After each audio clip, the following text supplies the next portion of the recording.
നമ്മുടെ അല്പസമയത്തെ ചിന്തയ്ക്കായി തിരഞ്ഞെടുക്കുന്ന വേദഭാഗം 84 സങ്കീർത്തനത്തിൻ്റെ 5 മുതൽ 7 വരെയുള്ള വാക്യങ്ങളാണ്. 84 സങ്കീർത്തനം 5 മുതൽ 7 വരെയുള്ള വാക്യങ്ങൾ. ബലം നിന്നിലുള്ള മനുഷ്യൻ ഭാഗ്യവാൻ. ഇങ്ങനെയുള്ളവരുടെ മനസ്സിൽ സിയോണിലേക്കുള്ള പെരുവഴികൾ ഉണ്ട്.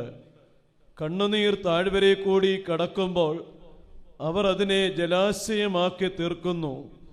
മുൻമഴയാൽ അത് അനുഗ്രഹപൂർണമായി തീരുന്നു. മേൽക്കുമേൽ ബലം പ്രാപിക്കുന്നു. എല്ലാവരും സിയോണിൽ ദൈവസന്നിധി ചെന്ന് എത്തും. നമുക്കെല്ലാം സുപരിചിതമായ ഒരു സങ്കീർത്തനമാണ് 84 സങ്കീർത്തനം. 84 സങ്കീർത്തനത്തിൻ്റെ ആമുഖത്തിൽ ഇത് എഴുതിയത് ആരാണെന്ന് പറഞ്ഞിട്ടുണ്ട്.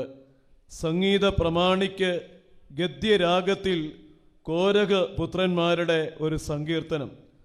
കോരഹ പുത്രന്മാർ എഴുതിയ ഒരു സങ്കീർത്തനമാണ് 84 സങ്കീർത്തനം. ഈ കോരഹ പുത്രന്മാർ ആരാണെന്ന് അറിയണമെങ്കിൽ കോരഹ ആരാണെന്ന് ആദ്യം അറിയണം. കോരഹിനെ കുറിച്ച് നമ്മൾ ആദ്യമായി വായിക്കുന്നത് സംഖ്യാപുസ്തകം 16 അധ്യായത്തിലാണ്.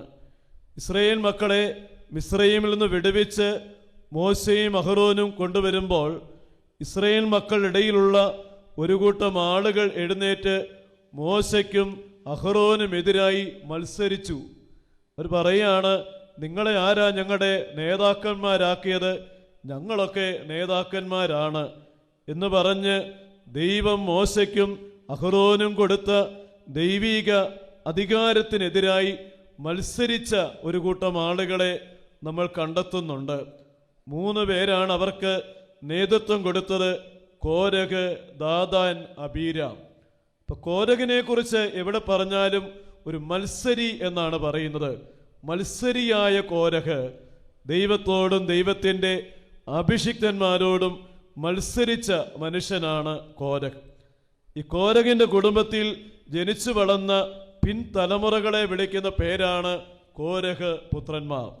ഈ കോരഹ് പുത്രന്മാര് അവരുടെ അപ്പനെ പോലെ അല്ലായിരുന്നു. അവരവരുടെ വിധി മാറ്റി എഴുതിയ മക്കളാണ്. കോരഹ് മക്കളുടെ ഒരു വലിയ ആഗ്രഹം എഴുതുകയാണ്. 84 സങ്കീർത്തനത്തിൻ്റെ 10 വാക്യത്തിൽ അവരിങ്ങനെ എഴുതുകയാണ്. 84 സങ്കീർത്തനത്തിൻ്റെ 10 വാക്യം: ദുഷ്ടന്മാരുടെ കൂടാരങ്ങളിൽ പാർക്കുന്നതിനേക്കാൾ എൻ്റെ ദൈവത്തിൻ്റെ ആലയത്തിൽ വാതിൽ കാവൽക്കാരനായിരിക്കുന്നത് എനിക്കേറെ ഇഷ്ടം. യെരുശലേം ദേവാലയത്തിൽ ധാരാളം പദവികളുണ്ട്, ധാരാളം പോസ്റ്റുകളുണ്ട്. ഒരു പോസ്റ്റ് മഹാപുരോഹിതൻ്റെതാണ്, വേറൊന്ന് പുരോഹിതന്മാരുണ്ട്, ലേവ്യരുണ്ട്, സംഗീതക്കാരുണ്ട്, സന്നിധി സംഘത്തിൻ്റെ അംഗങ്ങളുണ്ട്. ധാരാളം പദവികൾ വഹിക്കുന്നവരൊക്കെ യെരുശലേം ദേവാലയത്തിലുണ്ട്. ഇതിലേറ്റവും കുറഞ്ഞ ഒരു പോസ്റ്റാണ് ഒരു വാതിൽ കാവൽക്കാരൻ്റെ ജോലി. എന്താ വാതിൽ കാവൽക്കാരൻ്റെ ജോലി? പള്ളിയൊക്കെ തുറക്കുക, പള്ളിയൊക്കെ അടയ്ക്കുക, പള്ളിയൊക്കെ വൃത്തിയാക്കുക, ഇതൊക്കെയുള്ളൂ ജോലി. സാധാരണ കുറഞ്ഞ ഒരു ജോലിയാണ്. കോരഹ് മക്കൾ പറയാണ്, ദുഷ്ടന്മാരുടെ കൂടാരങ്ങളിൽ പാർക്കുന്നതിനേക്കാൾ എൻ്റെ ദൈവത്തിൻ്റെ ആലയത്തിൽ ഒരു വാതിൽ കാവൽക്കാരനായിരിക്കുന്നത് എനിക്കേറെ ഇഷ്ടം. വലിയ പദവികൾക്ക് വേണ്ടി മത്സരിക്കുന്നവരുണ്ട്, ശണ്ടയുണ്ടാക്കുന്നവരുണ്ട്, കലഹമുണ്ടാക്കുന്നവരുണ്ട്. എനിക്ക് ആ സ്ഥാനം കിട്ടിയില്ല, എനിക്ക് ആ സ്ഥാനം തന്നില്ല എന്ന് പറഞ്ഞ് പിണങ്ങിപ്പോകുന്നവരുണ്ട്. അതിനിടയിൽ ഇവർ പറയാണ്, ഒന്നും വേണ്ട, ദുഷ്ടന്മാരുടെ ആ കൂടാരങ്ങളിൽ പാർക്കുന്നതിനേക്കാൾ യഹോവയുടെ ആലയത്തിൻ്റെ ഒരു ചെറിയ ജോലിയായ വാതിൽ കാവൽക്കാരനായിരുന്നു കൊണ്ട് എൻ്റെ കർത്താവിനെ രാവും പകലും വിളിക്കാൻ കഴിഞ്ഞാൽ അതാണ് ഞങ്ങളുടെ ജീവിതത്തിൻ്റെ സാഫല്യമെന്ന് കോരഹ് മക്കള് പറയുകയാണ്. കോരഹ് മക്കൾ എഴുതിയ സങ്കീർത്തനങ്ങളൊക്കെ വളരെ സുന്ദരമാണ്, അനുഗ്രഹം നിറഞ്ഞതാണ്. അതിലെല്ലാം ഒരു വിഷയമുണ്ട്: ദൈവസന്നിധി തരുന്ന ആനന്ദം, ദൈവസന്നിധി തരുന്ന ഉറപ്പ്. 46 സങ്കീർത്തനം കോരഹ് മക്കളുടെ ഒരു സങ്കീർത്തനമാണ്. അതെങ്ങനെയാ തുടങ്ങുന്നത്? ദൈവം നമ്മുടെ സങ്കേതവും ബലവുമാകുന്നു, കഷ്ടങ്ങളിൽ അവൻ ഏറ്റവും അടുത്ത തുണയാകുന്നു. ഭൂമി മാറിപ്പോയാലും പർവ്വതങ്ങൾ കുലുങ്ങി സമുദ്രമധ്യേ വീണാലും അതിലെ വെള്ളം ഇരച്ച് കലങ്ങിയാലും നാം ഭയപ്പെടുകയില്ല. 42-ാം സങ്കീർത്തനം കോരഹ മക്കളുടെ മറ്റൊരു സങ്കീർത്തനം. അതെങ്ങനെ തുടങ്ങുന്നത്? മാൻ നീർത്തോടുകളിലേക്ക് ചെല്ലുവാൻ കാംക്ഷിക്കുന്നത് പോലെ ദൈവമേ, എൻ്റെ ആത്മാവ് നിന്നോട് ചേരുവാൻ കാംക്ഷിക്കുന്നു. ദൈവസന്നിധിയുടെ ആനന്ദം, ദൈവസന്നിധി തരുന്ന ഉറപ്പ്, ഇതാ കോരഹ മക്കളുടെ പ്രധാന പാട്ട്. 84-ാം സങ്കീർത്തനം അവരെഴുതിയതാണ്. എങ്ങനെ തുടങ്ങുന്നത്? സൈന്യങ്ങളുടെ യഹോവേ, തിരുനിവാസം എത്ര മനോഹരം! എൻ്റെ ഉള്ളം യഹോവയുടെ പ്രാകാരങ്ങളെ വാഞ്ചിച്ചു മോഹിച്ച് പോകുന്നു എന്ന് പറഞ്ഞ് എഴുതുകയാണ്. കോരഹ മക്കൾ ആഗ്രഹിച്ചത് ഒരു വാതിൽക്കാവൽക്കാരനാകാനാണ്. പക്ഷെ ദൈവമായ കർത്താവ്, തന്നെത്താൻ താഴ്ത്തുന്നവനെ ഉയർത്തുന്ന കർത്താവ്, അവർക്ക് കൊടുത്ത ജോലി എന്താണെന്നറിയാമോ? അതൊന്ന് ദിനവൃത്താന്ത പുസ്തകം 6-ാം അധ്യായത്തിൻ്റെ 33 മുതൽ 37 വരെയുള്ള വാക്യങ്ങൾ വായിക്കുമ്പോൾ അവിടെയാണ് ദാവീദ് ദൈവസന്നിധിയിൽ ജോലി ചെയ്യുവാനുള്ളവരെ നിയമിക്കുന്ന ഒരു ഭാഗമാണത്. ഓരോരുത്തർക്കും ഓരോ ജോലി കൊടുക്കുകയാണ്. ഒരു ജോലി കൊടുത്തു, ഹേമാന് ഒരു ജോലി കൊടുത്തു. ആ ജോലി സംഗീതക്കാരുടെ പ്രമാണി എന്ന ജോലിയാണ്. ഹേമാൻ ആരാണെന്ന് വായിക്കുമ്പോൾ അവിടെ കാണുന്നുണ്ട്, അവൻ കോരഹിന്റെ കുടുംബത്തിലെ മകനാണ്. കോരഹ പുത്രനായ ഹേമാന് ദാവീദ് കൊടുത്ത ജോലിയാണ്, അവൻ ദൈവസന്നിധിയിലെ ഗായക സംഘത്തിന്റെ പ്രമാണി, കൊയർ മാസ്റ്റർ, സംഗീതക്കാരുടെ പ്രമാണി. ദൈവസന്നിധിയിൽ പാട്ടുപാടുന്ന ജോലിയാണ് കോരഹ മക്കൾക്ക് പാരമ്പര്യമായി കിട്ടിയത്. അവർ അവിടെ ഇരുന്ന് മനോഹരമായ സങ്കീർത്തനങ്ങൾ എഴുതിയിട്ട് വീണയും തപ്പും കിന്നരവും മീട്ടി സുന്ദരമായി പാടി ദൈവത്തെ സ്തുതിക്കുമായിരുന്നു. ഒരു ദിവസം ദേവാലയത്തിലേക്ക് കോരഹ മക്കൾ വരുമ്പം ഒരു മനോഹരമായ കാഴ്ച കണ്ടു. ദേവാലയത്തിൽ കൂടി കുരുവികളും മീവൽ പക്ഷികളും അങ്ങോട്ടും ഇങ്ങോട്ടും പറന്ന് സഞ്ചരിക്കും. എന്ന് മാത്രമല്ല, ദേവാലയത്തിൻ്റെ വിശുദ്ധമായ യാഗപീഠത്തിൻ്റെ കൊമ്പുകളിൽ കുരുവിയും മീവൽ പക്ഷിയും കൂടുകൾ വെച്ചിരിക്കുന്ന കാഴ്ചയും അവർ കണ്ടു. നമുക്ക് അത്ഭുതം തോന്നി. പക്ഷികൾ വന്ന് യാഗപീഠത്തിൻ്റെ കൊമ്പേക്കൊന്ന് കൂട് വെച്ചിട്ട് അവിടെ എന്താ ആരും വൃത്തിയാക്കാനില്ലേ എന്നൊക്കെ നമ്മൾ ചോദിച്ചേക്കാം. യഹൂദന്മാരെ പഠിപ്പിക്കുന്ന ഗുരുക്കന്മാര്, റാബിമാർ, അവരെഴുതി വെച്ചിരിക്കുന്നൊരു കാര്യമുണ്ട്, കുരുവിയും മീവൽ പക്ഷിയും ദൈവത്തിൻ്റെ പക്ഷികളാ, യഹോവയുടെ ആലയത്തിൽ പാർക്കേണ്ടതാ. അവ എവിടെയെങ്കിലും കൂടുവെച്ചാൽ നിങ്ങൾ നശിപ്പിക്കരുതെന്ന് റാബിമാര് പഠിപ്പിക്കുന്നുണ്ട്. അതുകൊണ്ടാണ് യാഗപീഠത്തിൻ്റെ കൊമ്പുകൾ, അത് യാഗമൃഗങ്ങളെ കയറുകൊണ്ട് കെട്ടേണ്ട കൊമ്പുകളാണ്. ആ കൊമ്പുകളിൽ കുരുവിയും മീവൽ പക്ഷിയും കൂടുകൾ വെച്ചിട്ടും ആരും നശിപ്പിച്ചില്ല. ഇത് കണ്ടുകൊണ്ട് കോരഹ മക്കൾ എഴുതുന്ന ഒരു വാക്യമാണ് നമ്മൾ 5-ാം വാക്യം, ബലം നിന്നിലുള്ള മനുഷ്യൻ ഭാഗ്യവാൻ. 3-ാം വാക്യത്തിൽ പറയാണ്, കുരുവിലൊരു വീടും മീവൽ പക്ഷി തൻ്റെ കുഞ്ഞുങ്ങൾക്ക് ഒരു കൂടും കണ്ടെത്തിയിരിക്കുന്നു. എൻ്റെ രാജാവും ദൈവവുമായ സൈന്യങ്ങളുടെ യഹോവേ, അവിടുത്തെ യാഗപീഠങ്ങളെ തന്നെ. കുരുവിയും മീവൽ പക്ഷിയും വളരെ നിസ്സാരങ്ങളായ പക്ഷികളാ, ബലഹീനരായ പക്ഷികളാ, വലിയ വിലയില്ലാത്ത പക്ഷിയാ. യേശു ഈ കുരുകിലിനെ കുറിച്ച് സുവിശേഷത്തിൽ 2 ഭാഗത്ത് പറയുന്നുണ്ട്. ഒരു ഭാഗം വിശുദ്ധ മത്തായി 10-ാം അധ്യായത്തിൻ്റെ 29-ാം വാക്യമാണ്. വിശുദ്ധ മത്തായി 10:29. അവിടെ യേശു പറയണേ, കാശിന് 2 കുരുകിൽ വിൽക്കപ്പെടുന്നില്ലയോ? അവയിൽ ഒന്നുപോലും സ്വർഗസ്ഥനായ നിങ്ങളുടെ പിതാവ് അറിയാതെ നിലത്ത് വീണ് പോകുന്നില്ല. നിങ്ങളുടെ തലയിലെ തലമുടി നാരുകൾ പോലും എണ്ണപ്പെട്ടിരിക്കുന്നു. ആകയാൽ നിങ്ങൾ ഭയപ്പെടേണ്ട, ഏറിയ കുരുകിലിനേക്കാളും നിങ്ങൾ സവിശേഷതയുള്ളവരല്ലയോ? ഈ ഭാഗം യേശു പറയുന്നത് കുരുവിക്ക് വിലയില്ല എന്ന് പറയാനാ. കാശിന് 2 കുരുകിൽ വിൽക്കപ്പെടുന്നില്ലയോ? യേശുവിൻ്റെ കാലത്തെ ഏറ്റവും വില കുറഞ്ഞ നാണയമായിരുന്നു കാശ്. ചില്ലിക്കാശെന്നും പറയും. ഈ ചില്ലിക്കാശാണ് യേശു ഒരിക്കൽ ദേവാലയത്തിലിരിക്കുമ്പം ഭണ്ഡാരത്തിൽ ധനവാന്മാർ വെള്ളിക്കാശ് ദീനോറാകെ കൊണ്ട് ചാക്കുംപടി മറിക്കുകയാണ്, ഒരു നേർച്ചയിടുകയാണ്. അപ്പോഴാണ് ഒരു വിധവയായ സ്ത്രീ വന്ന് അവർ 2 ചില്ലിക്കാശ് കൊണ്ടുവന്ന് ഇട്ടു. യേശു പറയാ, അവളാ കൂടുതൽ കൊടുത്തത്.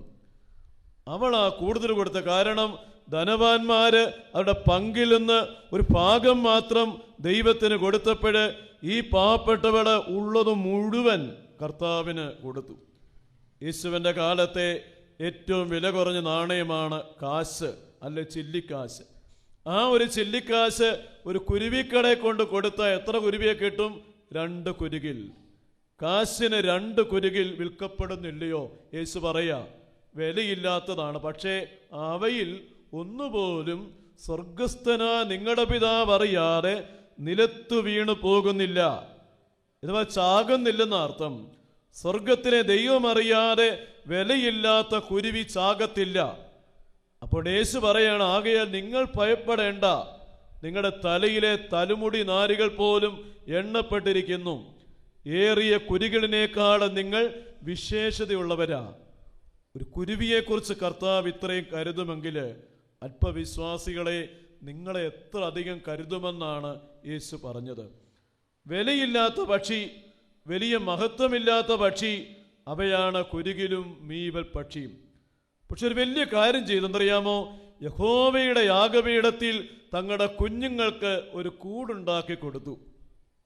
കുഞ്ഞുങ്ങളെ കൈക്ക് പിടിച്ച്, മാനുഷിക ഭാഷയിൽ പറയാം, കുഞ്ഞുങ്ങളെ കൈക്ക് പിടിച്ച് കുരുവിയും മീവൽ പക്ഷിയും ദൈവാലയത്തിൽ വന്നിട്ട് പറഞ്ഞു, മക്കളെ, നിങ്ങൾക്ക് വൻമരങ്ങളിൽ കൂട് തരാൻ ഞങ്ങൾക്ക് പറ്റിയില്ല, പക്ഷേ ഞങ്ങളൊരു കൂടുണ്ടാക്കി തരാം. അത് യഹോവയുടെ യാഗപീഠത്തിലുള്ള കൂടാണ്. വൻമരങ്ങളിൽ കൂടുണ്ടാക്കിയാൽ നാളെ കൊടുങ്കാറ്റ് വരുമ്പോൾ ഈ വൻമരം കടപുട വീഴും, അപ്പോൾ നിങ്ങളുടെ കൂടും തകർന്നു പോകും. എന്ന് യഹോവയുടെ യാഗപീഠത്തിൽ നിങ്ങൾക്കൊരുക്കുന്ന കൂടുണ്ടല്ലോ, ഏത് കൊടുങ്കാറ്റ് വന്നാലും എത്ര പ്രതികൂലം വന്നാലും അത് തകർന്നു പോകത്തില്ല എന്ന് പറഞ്ഞ് യാഗപീഠത്തിൽ ഒരു കൂടുണ്ടാക്കി കൊടുത്തു. ഇവിടെയാണ് ആശ്രയിക്കേണ്ടത്, ഇവിടെയാണ് പ്രാർത്ഥിക്കേണ്ടതെന്ന് തൻ്റെ മക്കളെ പഠിപ്പിക്കുകയാണ്. ഇത് കണ്ടുകൊണ്ടാണ് കോരക മക്കൾ എഴുതുകയാണ്, ബലം നിന്നിലുള്ള മനുഷ്യൻ ഭാഗ്യവാൻ. ഈ കുരുവിയെപ്പോലെ ബലം സ്വതമേ ഇല്ലെങ്കിലും ശക്തിയില്ലെങ്കിലും ദൈവത്തിൽ ആശ്രയം കണ്ടെത്തുന്നവരാണ് ഏറ്റവും വലിയ ഭാഗ്യവാനെന്ന് പറയുക. നമ്മുടെ ബലം എവിടെയാണ്? നമ്മൾ എവിടെയാണ് ആശ്രയിക്കുന്നത്? പലരും അവരുടെ സൗന്ദര്യത്തിൽ ആശ്രയിക്കാറുണ്ട്, ആരോഗ്യത്തിൽ ആശ്രയിക്കാറുണ്ട്, കുടുംബ മഹിമയിൽ നമ്മൾ ബലം കണ്ടെത്താറുണ്ട്, നമ്മുടെ ജോലിയിൽ ബലം കണ്ടെത്താറുണ്ട്, നമ്മുടെ പണത്തിൽ ആശ്രയിക്കാറുണ്ട്, നമ്മുടെ മക്കളിലൊക്കെ നമ്മൾ ആശ്രയിച്ച് ജീവിക്കുന്നുണ്ട്. ഇങ്ങനെയൊക്കെ പല കാര്യങ്ങളും നമ്മൾ ജീവിക്കുക. പക്ഷേ അതെല്ലാം മാറ്റപ്പെട്ടേക്കാം, അതൊക്കെ ഇല്ലാതായി തീർന്നേക്കാം, നീങ്ങിപ്പോയേക്കാം. നീങ്ങിപ്പോകാത്തതൊന്നേ ഉള്ളൂ, അത് ദൈവം മാത്രമാണ്. ദൈവത്തിലാണ് ബലം കണ്ടെത്തേണ്ടത്. ഒരു ചുണ്ടലിയെ ഒരു പൂച്ച ഇങ്ങനെ ഓടിച്ചുകൊണ്ട് പോവുകയാണ്. ചുണ്ടലി ഇങ്ങനെ ഓടുന്ന വഴിക്ക് ഒരു കാഴ്ച കണ്ടു, ഒരു വീഞ്ഞു കുപ്പി പൊട്ടിക്കിടക്കുന്നു. ഉടനെ ചുണ്ടലി എല്ലാം മറന്ന് കുറെ വീഞ്ഞ് കുടിച്ചു. കുടിച്ചപ്പോൾ ചുണ്ടലിക്ക് ഒരു തോന്നല്, അവൻ ഏതാണ്ടൊക്കെ ആയം. ഉടനെ ചുണ്ടലി 2 കാലിൽ നിന്ന് ഇങ്ങനെ മസിൽ പിടിച്ച് പൂച്ചയെ വെല്ലുവിളിക്കുകയാണ്, ഏത് പൂച്ചയ്ക്കാണ് ധൈര്യമുള്ളത് എന്നെ വന്ന് പിടിക്കണം? പൂച്ചയ്ക്ക് അത്ഭുതമായി, ഇതെന്തോ ഈ കാണിക്കുന്നത്? ഇതുപോലെയാണ് മനുഷ്യനൊക്കെയും. എന്തിൻ്റെയൊക്കെ അഹങ്കാരത്തിൽ എന്തൊക്കെയോ അകത്ത് ചെല്ലുമ്പോൾ, എന്തിൻ്റെയൊക്കെ അഹങ്കാരം നിറയുമ്പോൾ മറ്റുള്ളവരെ വെല്ലുവിളിക്കുന്ന മനുഷ്യ, സർവശക്തനായ ദൈവം തന്ന ശ്വാസം ഒന്ന് തിരിച്ചെടുത്താൽ മതി, നീ ഒരു പൂഴിമണ്ണ് പോലെ നിലത്തേക്ക് വീഴേണ്ടവനാണ്. എവിടെയാണ് ആരോഗ്യത്തിൻ്റെ ബലം? എവിടെയാണ് സൗന്ദര്യത്തിൻ്റെ ശക്തി? എവിടെയാണ് പണത്തിൻ്റെ മഹിമ? ഇതൊക്കെ മാറിപ്പോകാവുന്ന വെറും മരീചികകൾ മാത്രമാണെന്ന് തിരുവചനം നമ്മോട് പറയുകയാണ്.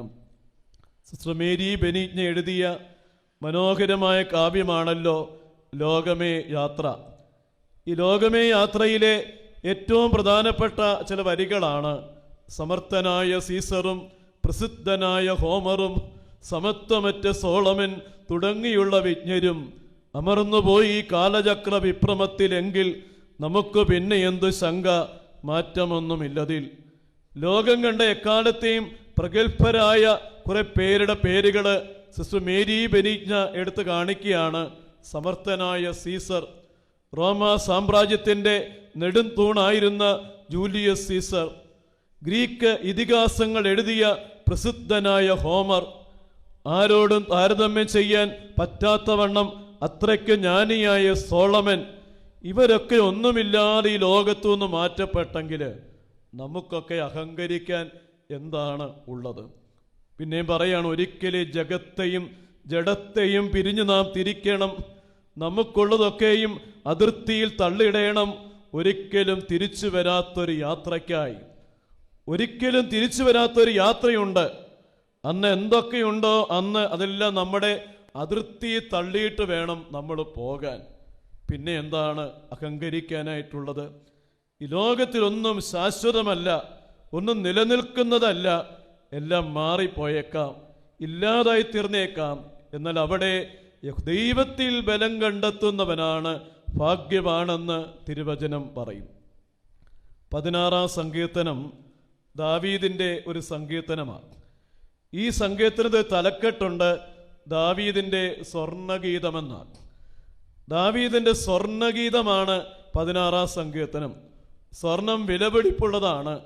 അതുകൊണ്ടാണ് ആ സങ്കീർത്തനവും വിലയേറിയ സങ്കീർത്തനമായതുകൊണ്ടാണ് സ്വർണ്ണഗീതം എന്ന പേര് വന്നതെന്ന് ഞാൻ കരുതുകയാണ്. എന്താണ് ഈ സങ്കീർത്തനത്തിന് സ്വർണ്ണഗീതമെന്ന് വരാൻ കാരണം? ദാവീദ് തൻ്റെ വാർദ്ധക്യകാലത്ത് എഴുതിയ ഒരു സങ്കീർത്തനമാണ്. ഒരു വൃദ്ധന്റെ വാക്കുകൾ സ്വർണത്തിൻ്റെ വിലയുള്ളതാണ്. ഒരു വൃദ്ധന്റെ വാക്കുകൾക്ക് അനുഭവത്തിൻ്റെ വിലയുള്ളതാണ്. അതുകൊണ്ടാണ് അതിനെ സ്വർണ്ണഗീതമെന്ന് പറഞ്ഞിരിക്കുന്നത്. ദാവീദ് വാർദ്ധക്യത്തിലായി, ഇപ്പോൾ ക്ഷീണാവസ്ഥയിലായി, ധാരാളം പ്രതിസന്ധിയിലായി. ദാവീദ് ഒരു സ്ഥലത്തിരിക്കുകയാണ്. തൻ്റെ കഴിഞ്ഞകാല ജീവിതത്തിലേക്ക് തിരിഞ്ഞു നോക്കിയപ്പോൾ അതെല്ലാം അയവിറക്കിക്കൊണ്ട് ദാവീദ് ഈ സങ്കീർത്തനം എഴുതുകയാണ്. 16-ാം സങ്കീർത്തനത്തിൻ്റെ 8-ാം വാക്യം ഇങ്ങനെയാണ്. 16-ാം സങ്കീർത്തനത്തിൻ്റെ 8-ാം വാക്യം: ഞാൻ യഹോവയെ എപ്പോഴും എൻ്റെ മുമ്പിൽ വെച്ചിരിക്കും. അവൻ എൻ്റെ വലത്തുവശത്തുള്ളത് കൊണ്ട് ഞാൻ കുലുങ്ങി പോകത്തില്ല. ദാവീദ് ഒരു കൊച്ചുകുട്ടിയായി ആടുകളെ മേയിച്ചുകൊണ്ട് വനാന്തരങ്ങളിലൂടെ നടന്നവനാണ്.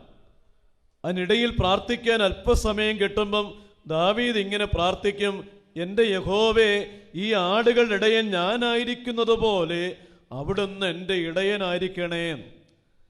അങ്ങനെ പ്രാർത്ഥിച്ചപ്പോൾ യഹോവ പറഞ്ഞു: മോനെ ദാവീദേ, ഞാൻ മുമ്പേ നടക്കാം, നീ എൻ്റെ പിറകെ വന്നാട്ടെ. യഹൂദ പാരമ്പര്യത്തിൽ ഇടയന്മാര് മുമ്പേ നടക്കും, ആടുകള് പുറകെ വരും. യഹോവ പറഞ്ഞു: ഞാൻ മുമ്പേ നടക്കാം, നീ എൻ്റെ പുറകെ വന്നാട്ടെ. അങ്ങനെയാണ് ദാവീദ് ഒരനുസരണയുള്ള കുഞ്ഞാടിനെ പോലെ യഹോവയാകുന്ന ഇടയന്റെ പിന്നാലെ എന്നും നടന്നു. ഇടയ്ക്കൊക്കെ അനുസരണക്കേട് കാണിച്ചു, പാപം കാണിച്ച് ദൈവത്തിൻ്റെ പിമ്പിൽ നിന്നൊക്കെ മാറിപ്പോയിട്ടുണ്ട്. പക്ഷെ അപ്പോഴൊക്കെ അവൻ അനുദപിച്ച് കണ്ണുനീരൊഴുക്കി സങ്കീർത്തനങ്ങൾ ചൊല്ലി ദൈവസന്നിധിയിലേക്ക് വീണ്ടും മടങ്ങി വരുമായിരുന്നു. അതാണ് ദാവീദിൻ്റെ മഹത്വം. ആരോഗ്യമുള്ള കാലമെല്ലാം അവൻ യഹോവയെ മുമ്പിൽ വെച്ച് നടന്നവനാണ്. അതാ ദാവീദ് പറയുന്നത്: ഞാൻ യഹോവയെ എപ്പോഴും എൻ്റെ മുമ്പിൽ വെച്ചിരിക്കും. യഹോവയായ കർത്താവിനെ മുമ്പിൽ വെച്ച് ദാവീദ് നടന്നു. ദാവീദിന് വാർദ്ധക്യമായി, ഭവനത്തിൽ ധാരാളം പ്രതിസന്ധികളായി, മക്കൾ തമ്മിൽ വഴക്കായി. ഒരു മകനായി അബ്ശാലോം ദാവീദിനെ കൊല്ലാൻ നടക്കുകയാ. സാമ്രാജ്യത്തിൽ ധാരാളം പ്രശ്നങ്ങൾ നേരിട്ടു. ദാവീദിന് മനസ്സും തളർന്നു, ശരീരവും തളർന്നു.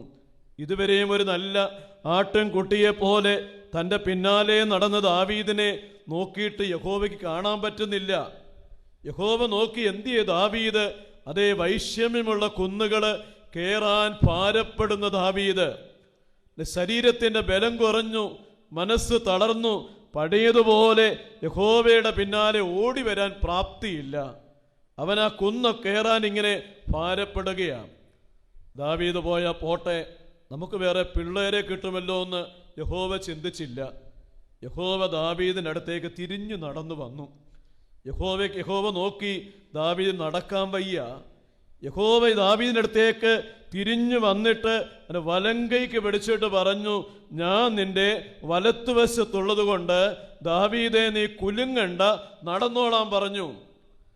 നിനക്ക് ബലം കുറഞ്ഞ നാളുകളിൽ ഞാൻ നിന്റെ വലത്തുവശത്തുള്ളത് കൊണ്ട് ദാവീദേ നീ കുലുങ്ങണ്ട, നടന്നോളാൻ പറഞ്ഞു. ആരോഗ്യമുള്ള നാളുകൾ കർത്താവിൻ്റെ പുറകെ നടന്ന ദാവീദിനെ ആരോഗ്യം കുറഞ്ഞ നാളുകളിൽ കർത്താവ് വന്ന് വലങ്കൈക്ക് പിടിച്ച് നടത്തി. ഇത് ദാവീദ് എഴുതുകയാണ്, ഞാൻ യഹോവയെ എപ്പോഴും എൻ്റെ മുമ്പിൽ വെച്ചിരിക്കുന്നു. അടുത്ത വാക്യം, അവൻ എൻ്റെ വലത്തുവശത്തുള്ളത് കൊണ്ട് ഞാൻ കുലുങ്ങിപ്പോകത്തില്ല. ദാവീദിൻ്റെ ജീവിതത്തിൻ്റെ ഏറ്റവും വലിയ സാക്ഷ്യമാണ്. ആരോഗ്യമുള്ള നാളുകൾ കർത്താവിൻ്റെ പിന്നാലെ നടക്കണം. ആരോഗ്യമുള്ള നാളുകൾ കർത്താവിനെ ആരാധിക്കണം. ആരോഗ്യമുള്ള നാളുകൾ ദൈവത്തിൽ ആശ്രയിക്കണം.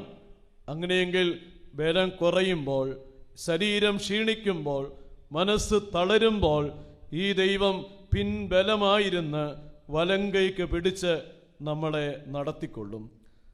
എഫേസ്യ ലേഖനം 6-ാം അധ്യായത്തിൻ്റെ 10-ാം വാക്യം ഇങ്ങനെയാണ് വായിക്കുന്നത്. എഫേസ്യ ലേഖനം 6:10, ഒടുവിൽ കർത്താവിലും അവൻ്റെ അമിത ബലത്തിലും ശക്തിപ്പെടുകയും. ഒടുവിൽ, അറ്റ് ലാസ്റ്റ്, എത്ര അർത്ഥങ്ങളാണ്. അവസാനം വരെയും നിലനിൽക്കുന്ന ഒരു ബലമേ ഉള്ളൂ കർത്താവ്. ഒടുവിൽ വരെയും നിലനിൽക്കുന്ന ഒരു ബലമേ ഉള്ളൂ കർത്താവ്. ഈ ലോകത്തിൽ നമ്മുടെ എല്ലാ ബലങ്ങളും മാറും, എല്ലാ ആശ്രയങ്ങളും നീങ്ങിപ്പോകും. ഒടുവിൽ വരെയും നിലനിൽക്കുന്ന ഒരൊറ്റ ബലമേ ഉള്ളൂ, അത് കർത്താവ്. അവനിലും അവൻ്റെ അമിത ബലത്തിലും ശക്തിപ്പെടുകയും. ആശ്രയമേശുവിൽ എന്നതിനാ ഭാഗ്യവാൻ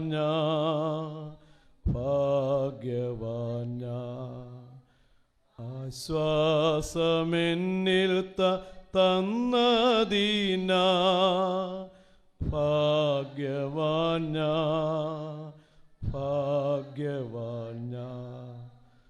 കൂരിരുൾ മൂടും വേളകളിൽ കർത്താവിൻ പാദം ചേർന്നിടും ഞാൻ. കാരിരും പാണിയ പാടുള്ള പാണിയ കരുണ നിറഞ്ഞവൻ കാക്കുമെന്നെ.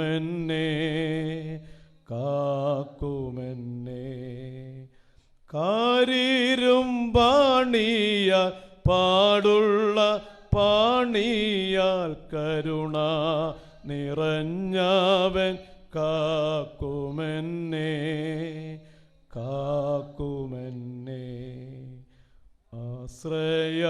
ആശ്രയമേശുവിൽ എന്നതിനാ ഭാഗ്യവാൻ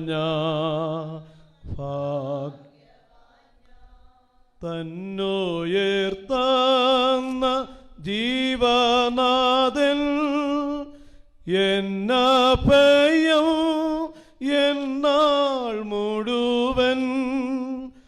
ഒന്നിനും തന്നീട മെന്നിയെ വേറെങ്ങും ഓടേണ്ട താങ്ങുവാൻ താൻ മതിയാ. ഒന്നിനും തന്നീട മെന്നിയെ വേറെങ്ങും ഓടേണ്ട താങ്ങുവാൻ താൻ മതിയാ.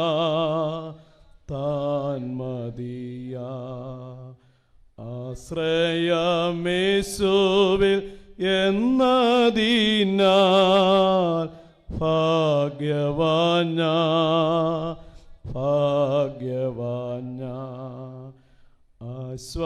ആശ്വാസമെന്നിൽ തന്നതിനാൽ ഭാഗ്യവാൻ. ബലം നിന്നിലുള്ള മനുഷ്യൻ ഭാഗ്യവാൻ. അടുത്ത വാക്കിങ്ങനാണ്, ഇങ്ങനെയുള്ളവരുടെ മനസ്സിൽ സിയോണിലേക്കുള്ള പെരുവഴികളുണ്ട്. ആരുടെ മനസ്സിലാ? ദൈവത്തിൽ ബലം വെക്കുന്നവരുടെ മനസ്സിൽ, ദൈവത്തിൽ ആശ്രയിക്കുന്നവരുടെ മനസ്സിൽ എന്തുണ്ടെന്ന് അറിയാമോ? സിയോണിലേക്ക് പോകുന്ന പെരുവഴികൾ ഉണ്ട്. In whose heart are the highways to Zion. അവിടെ ഹൃദയത്തിൽ സിയോണിലേക്കുള്ള ഹൈവേകളുണ്ടെന്നാണ് പറഞ്ഞിരിക്കും. മനസ്സിലാ വഴികൾ, പുറമേ വഴിയൊന്നും കാണത്തില്ല. ദൈവത്തെ ബലം വെച്ച് ജീവിക്കുന്നവരാണേലും പുറമേ ഒരു വഴിയും കാണത്തില്ല. വഴിയെല്ലാം അടഞ്ഞ് പൂട്ടിക്കിടക്കുകയായിരിക്കും. പക്ഷെ അവരുടെ മനസ്സിലെന്തുകൊണ്ടെന്നറിയാമോ? ദൈവം നടത്തുമെന്ന് പറഞ്ഞുകൊണ്ടിരിക്കുക. അവര് ദൈവം നടത്താൻ പോകുന്ന പെരുവഴികൾ അവിടെ മനസ്സിലുണ്ടെന്നാണ് ഇവിടെ പറഞ്ഞിരിക്കുന്നത്. ഈ വചനം അറിയണമെങ്കിൽ പുറപ്പാട് പുസ്തകം 14-ാം അധ്യായത്തിൻ്റെ 13-14 വാക്യങ്ങളൊന്ന് വായിക്കണം. പുറപ്പാട് 14-ാം അധ്യായം 13-14 വാക്യങ്ങൾ. പുറപ്പാട് 14-ാം അധ്യായത്തിലെ വിഷയം എന്താ? ഇസ്രായേൽ മക്കളെ നയിച്ചോണ്ട് മോശ വരുക. ഇപ്പൊ ചെങ്കടൽ തീരത്തായി. മുമ്പിൽ വഴിയില്ല. മുമ്പിൽ എന്താണ്? ചെങ്കടലാ. മുന്നോട്ട് പോകാൻ വഴിയില്ല, ചെങ്കടലാണ് മുമ്പിൽ. ഈ പുറകോട്ട് തിരിഞ്ഞ് വേറെ വഴി കൂടെ പോകാമെന്ന് ചിന്തിച്ചപ്പോഴോ തേണ്ട് ഫറവോന്റെ സൈന്യവും രഥങ്ങളും കുതിരകളും എല്ലാം കൂടെ വരും. ഒന്നുകിൽ അവരിവരെ കൊന്നൊടുക്കും, അല്ലെങ്കിൽ വീണ്ടും അടിമകളാക്കി പിടിച്ചോണ്ട് പോകും. ഈ പ്രതിസന്ധിയുടെ പേരാണ്, അവിടെയാണ് ചെകുത്താനും കടലിനും ഇടയ്ക്ക് ദൈവമക്കളായി. ഒരു വഴിയില്ല, വഴിയെല്ലാം അടഞ്ഞ് ആ കടൽ തീരത്തിരുന്നിട്ട് പൂടിവെണ്ണ് മേളിലോട്ട് വാരിയെറിഞ്ഞ് ഉറക്കെ കരഞ്ഞു. അയ്യോ മോശേ, ഈ കടൽ തീരത്ത് മരിച്ചു വീഴേണ്ടതിനാണോ ഞങ്ങളെ ഇവിടം വരെ എത്തിച്ചതെന്ന് അവർ നിലവിളിക്കാൻ തുടങ്ങി. എല്ലാവരും ഇരുന്ന് കരയുക. അപ്പോൾ ഒരാൾ എഴുന്നേറ്റു. ആ മനുഷ്യൻ എഴുന്നേറ്റ് പറഞ്ഞ വാക്യമാണ് പുറപ്പാട് പുസ്തകം 14-ാം അധ്യായത്തിൻ്റെ 13-14 വാക്യങ്ങൾ. മോശ പറയാണ്, ഭയപ്പെടേണ്ട, ഉറച്ചു നിൽപ്പീൻ. യഹോവ ഇന്ന് നിങ്ങൾക്ക് ചെയ്യുവാനിരിക്കുന്ന രക്ഷ കണ്ടുകൊള്ളുവീൻ. നിങ്ങൾ ഇന്ന് കണ്ടിട്ടുള്ള മിസ്രയീമിനെ ഇനി ഒരു കാലത്തും കാണുകയില്ല എന്ന് പറഞ്ഞു.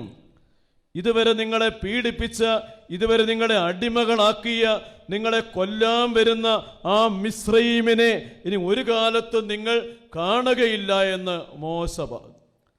മോശയോടെയൊക്കെ എന്തോ കണ്ടിട്ടായി മോശ പറയുന്നത്?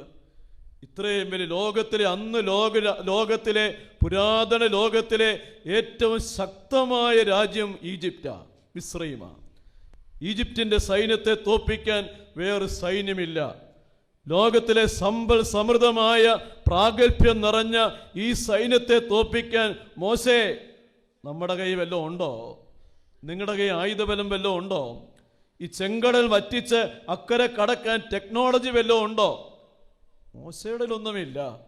മോശ ഇങ്ങനെ പറയും, അവിടെയാണ് മിസ്രയീമിൽ നിന്ന് അത്ഭുതങ്ങൾ നടത്തി, ബാധകൾ നടത്തി നമ്മളെ ഇവിടം വരെ എത്തിച്ച ദൈവം നമ്മുടെ കൂടെ ഉണ്ടെങ്കിൽ ആ ദൈവം ഇനിയും നമ്മളെ നടത്തിക്കൊള്ളും. അതാ പെരുവഴി. ദൈവം കൂടെ ഉണ്ടെങ്കിൽ ആ ദൈവം ഇനിയും നടത്തിക്കൊള്ളും. മോശ അതാണ് വിളിച്ച് പറയുന്നത്. നമ്മൾ പിന്നെ മറ്റൊരു സംഭവം കാണും. സംഖ്യാപുസ്തകം 13-14 അധ്യായങ്ങളിൽ. സംഖ്യാപുസ്തകം 13-14 അധ്യായങ്ങളിൽ അവിടെ കാണുന്ന സംഭവം എന്തറിയാമോ? ഇസ്രായേൽ മക്കളുടെ യാത്ര തന്നെയാണ്. അവർ മിസ്രയീമിൽ യാത്ര പുറപ്പെട്ടിട്ട് 2 വർഷമായപ്പോൾ കാദേശ് ബർണായി വന്നു. കാദേശ് ബർണായിലെ പാരാൻ മരുഭൂമിയിൽ അവർ വന്നു. അവിടെ വന്നിട്ട് മോശ ഇസ്രായേൽ മക്കളെ എല്ലാം വിളിച്ചുകൂടി, മക്കളെ, നമ്മുടെ യാത്ര തീരാറായി, നമ്മൾ വേഗം കനാനിൽ കയറാൻ പോവുകയാണ്. ഇപ്പൊ 2 വർഷം കൊണ്ട് തീരേണ്ട യാത്രയായിരുന്നു ഇസ്രായേൽ മക്കളുടെ കനാൻ യാത്ര. പക്ഷെ എത്ര വർഷം എടുത്തെന്നാ വായിക്കുന്നത്? 40 വർഷം എടുത്തും. ഈ 2 വർഷം കൊണ്ട് തീരേണ്ട യാത്ര എന്തുകൊണ്ട് 40 വർഷമായെന്ന് ഈ സംഖ്യ 13-14 അധ്യായങ്ങൾ വായിച്ചാൽ മനസ്സിലാകും. ഇസ്രായേൽ മക്കളെ വിളിച്ച് മോശ പറയാം, മക്കളെ, നമ്മുടെ യാത്ര തീരാറായി, വേഗം കനാനിൽ കയറാൻ പോവുകയാണ്. പക്ഷെ നമ്മൾ ഒരുമിച്ച് കൂട്ടമായി അങ്ങോട്ട് കയറുന്നത് ബുദ്ധിയല്ല. അനേക വർഷങ്ങൾക്ക് മുമ്പ് നമ്മുടെ പിതാക്കന്മാര് ഈ കനാൻ നാട് വിട്ട് മിസ്രയീമിൽ കുടിയേറി പാർത്തവരാ. ഇപ്പോൾ അവിടെ ആരാ പാർക്കുന്നത്? ദേശം ഭക്ഷണം കിട്ടുന്നതാണോ, വെള്ളമുള്ളതാണോ, ഫലഭൂയിഷ്ടമാണോ, അവിടെയുള്ളവർ നമ്മളെ തോൽപ്പിക്കുമോ ഒന്നും നമുക്ക് അറിയത്തില്ല. ആദ്യമേ നമ്മളെ കുറച്ചു പേർ ചെന്ന് ദേശമൊന്ന് കണ്ട് പഠിക്കട്ടെ, അവർ റിപ്പോർട്ടുമായിട്ട് വരട്ടെ, അത് കഴിഞ്ഞ് നമുക്ക് അവിടേക്ക് കയറാം. അങ്ങനെയാണ് ഓരോ ഗോത്രത്തിൽ നിന്ന് ഓരോരുത്തരെ വീതം 12 പേരെ മോശ തെരഞ്ഞെടുത്ത് കനാൻ നാട് ഒറ്റുനോക്കാൻ വിട്ടു. അത് 10 പേര് ഒരു വഴിക്കും 2 പേര് വേറെ വഴിക്കും പോയി. ഈ 10 പേർക്കൊരു പ്രത്യേകത ഉണ്ടായിരുന്നു. ഈ മിസ്രയീമിൽ നിന്ന് ഇറങ്ങിയ നാൾ തൊട്ട് അവരെപ്പോഴും പറയുമായിരുന്നു, ഇത് ശരിയാകാനുള്ള യാത്രയല്ലെന്ന്. എന്തേലും പ്രതിസന്ധി വന്നാൽ അവർ പറയും, കണ്ടോ ഞങ്ങൾ അന്നേ പറഞ്ഞതാ ഇറങ്ങണ്ട, ഇപ്പൊ കണ്ടോ ഇതൊക്കെ അനുഭവിച്ചോ എന്ന് പറയുന്നവരെ ഈ 10 പേര്. എന്തേലും പ്രതിസന്ധി വരുമ്പം ഞങ്ങൾ അന്നേ പറഞ്ഞില്ലേ, ഞങ്ങൾ അങ്ങനെ പറഞ്ഞില്ലേ, നെഗറ്റീവായി ചിന്തിക്കുന്ന ഒരു 10 പേരുണ്ടായിരുന്നു. അവരാ ഒരുമിച്ച് പോയത്. വേറെ 2 പേരുണ്ടായിരുന്നു. അവരുടെ പേര് യോശുവയും കാലേബും. ഒരു പുതിയ ഹൃദയമുള്ളവരെന്നാ പറയുന്നത്. അവർക്കൊരു പുതിയ ഹൃദയമുള്ളവരാ, പ്രതിസന്ധികളുടെ നടുവിൽ പുതിയ ഹൃദയമുള്ളവർ. മറ്റേവർ 2 പേർ 10 പേര് വേറെ വഴിക്ക് ഇങ്ങനെ പോയപ്പം അവരെ കണ്ടത്, പുരാതന കാലത്ത് ഈ കനാൻ നാട്ടിൽ ചില മല്ലന്മാരുണ്ടായിരുന്നു. അവരെ വിളിക്കുന്ന പേരാണ് അനാക്യ മല്ലന്മാർ. അവരുടെ മറ്റൊരു പേരാണ് ബാശാൻ കൂറ്റന്മാർ. ഭയങ്കര നീളവും വണ്ണവുമുള്ള തടിയന്മാരായ ആളുകൾ ഈ കനാൻ നാട്ടിൽ പുരാതന കാലത്തുണ്ടായിരുന്നു. അവരുടെ പേരാണ് ബാശാൻ കൂറ്റന്മാർ. ഈ 10 പേര് അവരെ കണ്ട് അന്തിച്ചു പോയി. എന്തോ മനുഷ്യരായത്, എന്തോ മനുഷ്യരാണ്. അപ്പൊ അവർ തമ്മിൽ ചോദിച്ചു, ഇവരെന്തായിരിക്കും കഴിക്കുന്നത്? ഒരു മഹാൻ പറഞ്ഞു, ഇവര് മനുഷ്യനെ തിന്നുന്നത്, അതാ ഇത്രയും വണ്ണം, മനുഷ്യനെ പിടിച്ച് തിന്നുന്നവരാണ്. ഇതൊന്നും കണ്ടില്ല, പക്ഷെ അവരങ്ങ് സ്വയം മനസ്സുകൊണ്ട് ഉണ്ടാക്കിയെടുക്കുന്ന ചിന്തകളാണ്. മനുഷ്യനെ തിന്നുന്ന ബാശാൻ കൂറ്റന്മാർ. ബാശാൻ രാജാവായ ഓഗിനെ കുറിച്ച് നമ്മൾ വായിക്കുന്നുണ്ട്, ചരിത്രങ്ങളിൽ വായിക്കുന്നുണ്ട്. ബാശാൻ രാജാവായ ഓഗ് കിടന്ന കട്ടിലിന് 18 അടി നീളവും 7 അടി വീതിയും ഉണ്ടായിരുന്നു. 18 അടി നീളവും 7 അടി വീതിയുമുള്ള കട്ടിലാണ് ബാശാൻ രാജാവായ ഓഗ് കടന്നത്. അങ്ങനെയുള്ളവനെയൊക്കെയാണ് കണ്ടത്. ഏകദേശം 17 അടിയെങ്കിലും കാണുന്ന മനുഷ്യനും അവിടെയാണ് 6 അടിയോളം വീതിയുള്ള മനുഷ്യനെയൊക്കെ അവർ കണ്ടത്. അത് കണ്ടിട്ട് അവരങ്ങ് പേടിച്ചു പോയി. അങ്ങനെ 10 പേര് അവർ പിന്നെയും നടന്നപ്പോഴേ, ഇത് പാലും തേനും ഒഴുകുന്ന കനാൻ ദേശമാ. അവിടുത്തെ മുന്തിരിക്കൊല എന്ന് പറഞ്ഞ മുന്തിരിങ്ങ എന്ന് പറഞ്ഞ നമ്മുടെ കുഞ്ഞു മുന്തിരിങ്ങ പോലെയല്ല, വലിയ തേങ്ങാക്കൊലയുടെ വലിപ്പമുള്ള ഭാരമേറിയ മുന്തിരിക്കൊലകളാണ്, വലിയ മുന്തിരിങ്ങാകൾ. അവിടെയാണ് അവർ കമ്പ് വെട്ടിയെടുത്ത് കമ്പിന് നടുക്കോട്ട് ഈ മുന്തിരിക്കൊല ഒരു കയറുകൊണ്ട് കെട്ടിയിട്ട് 2 പേര് തോളത്ത് വെച്ചുകൊണ്ട് ചുമന്നു വരികയാണ്. വേറെ ചിലർ അവിടുത്തെ വലിയ മാതളപ്പഴങ്ങൾ തലേ ചുമന്നുകൊണ്ട് വന്നു. 10 പേര് മടങ്ങി വന്ന് മോശയെ കണ്ടപ്പോഴേ പറഞ്ഞു, ഈ യാത്ര നമ്മൾ അവിടെ ചെല്ലത്തില്ല, നമ്മുടെ യാത്ര നടക്കത്തില്ല, നമുക്ക് കനാനിൽ കയറാൻ പറ്റത്തില്ല. മോശ ചോദിച്ചു, എന്താ കാരണം? ആ ദേശം മനുഷ്യനെ വിഴുങ്ങുന്ന ദേശമാണ്. ഇത് കണ്ട് കാര്യങ്ങളൊക്കെ പറഞ്ഞപ്പം മോശയ്ക്ക് വിശ്വസിക്കാൻ തോന്നിയില്ല. വിശ്വാസം വരാൻ വേണ്ടി പറഞ്ഞു, അവിടെയുള്ള മുന്തിരിക്കൊലകൾക്ക് ഇത്രയും വലിപ്പമുണ്ടെങ്കിൽ അവിടുത്തെ മനുഷ്യനൊക്കെ എന്തോമാത്രം വലിപ്പമായിരിക്കുമെന്ന് ഒന്ന് ചിന്തിക്കാൻ പറഞ്ഞു. അങ്ങനെ എല്ലാവരും ചിന്തിച്ച് ഒരു നെഗറ്റീവിലേക്ക് അവരുടെ മനസ്സ് പോയി. അവിടെയാണ് വീണ്ടും പാരാൻ മരുഭൂമിയിലിരുന്ന് ജനം പിന്നെയും കരയാൻ തുടങ്ങി. അന്ന് ചെങ്കടൽ തീരത്ത് ഇരുന്ന് കരഞ്ഞതുപോലെ പാരാൻ മരുഭൂമിയിൽ ജനം പിന്നെയും കരയുക. അപ്പോഴേ 2 പേര് വരുന്നു. അവർ ദേശമെല്ലാം പഠിച്ചിട്ടാണ് വരുന്നത്. അവരുടെ പേരാണ് യോശുവയും കാലേബും. യോശുവയും കാലേബും വരുമ്പോൾ ഇവിടെയാണ് അവർ ചോദിക്കുന്നുണ്ട്, എന്താ മരണവീട്ടിലെ കരച്ചിൽ പോലെയുള്ള ഈ വിലാപം എന്ത് എന്ന് ചോദിക്കുന്നുണ്ട്. അപ്പൊ മോശ 10 പേര് കൊണ്ടുവന്ന ദുർവർത്തമാനം അവരോട് അറിയിച്ചു. അത് കേട്ടുടനെ സംഖ്യാപുസ്തകം 14-ാം അധ്യായത്തിന്റെ 8-ാം വാക്യം ഇങ്ങനെയാണ്. സംഖ്യ 14:8 ഇങ്ങനെയാണ്, യോശുവയും കാലേബും വസ്ത്രം കീറി അവർ പറഞ്ഞു, യഹോവ നമ്മിൽ പ്രസാദിക്കുന്നു എങ്കിൽ അവൻ നമ്മെ പാലും തേനും ഒഴുകുന്ന കനാൻ ദേശത്തെ കൊണ്ടു ചെന്ന് ആ ദേശം നമുക്ക് തരും. യഹോവ നമ്മിൽ പ്രസാദിക്കുന്നെങ്കിൽ അവൻ നമ്മെ പാലും തേനും ഒഴുകുന്ന കനാൻ ദേശത്തെ കൊണ്ടു ചെന്ന് ആ ദേശം നമുക്ക് തരും.